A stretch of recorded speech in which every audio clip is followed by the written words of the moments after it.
यांचं सांगायचं. तर आपल्यासोबत भाजपाच्या नेत्या चित्रा वाघ जोडलेल्या आहेत. चित्रा वाघ जी, अत्यंत दुःखद आणि धक्कादायक अशी ही बातमी आहे. आपली श्रद्धांजली. नाही, खरं तर अजितदादा आपल्यात नाहीत हे स्वीकारणंच फार अवघड जातंय. महाराष्ट्रातल्या लाडक्या बहिणींचे 3 लाडके भाऊ आणि त्यातला एक भाऊ आज आपल्यात नाहीये.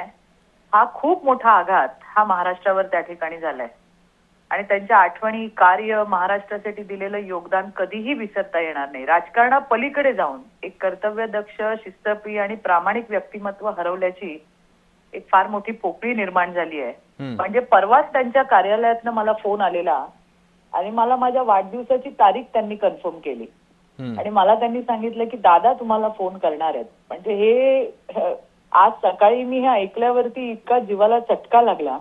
त्याच्यामुळे खरं तर शब्दच नाही आहेत. चित्राताई, राज्याच्या राजकारणाची किती मोठी हानी ही अजित पवार यांच्या जाण्यानं झाली आहे? नाही, नक्कीच दादांमुळे एवढा मोठा लॉस महाराष्ट्राचा झालेला आहे. एक दिलखुलास असं व्यक्तिमत्व, त्यांचे विविध पैलू महाराष्ट्राने त्या ठिकाणी पाहिलेत. त्याच्यामुळे कधीही न भरून येणारं नुकसान हे महाराष्ट्राचं झालंय हे मात्र नक्की आहे. जी, चित्राताई, काय सांगाल अजित पवार यांच्या राजकारणाची वैशिष्ट्ये तुम्हाला काय वाटतात, काय सांगाल? नाही, अत्यंत शिस्तप्रिय असे दादा.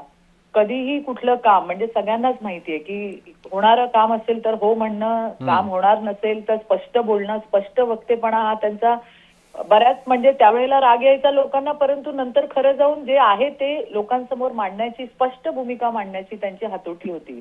प्रशासनावर प्रचंड पकड असणारा असा आपला नेता होता.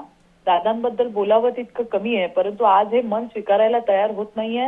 हे स्वीकारणंच अवघड जातंय की दादा आपल्यात नाहीयेत. जी, नक्कीच. चित्राताई, धन्यवाद दिलेल्या या प्रतिक्रियेबद्दल. तर केवळ राजकीय नेतेच नाही तर अनेकांचा विश्वास हा अजित पवार आपल्यात नाहीत यावर बसत नाहीये. सकाळी ही बातमी खरं तर आली, त्यानंतर सुद्धा अनेकांचा विश्वास या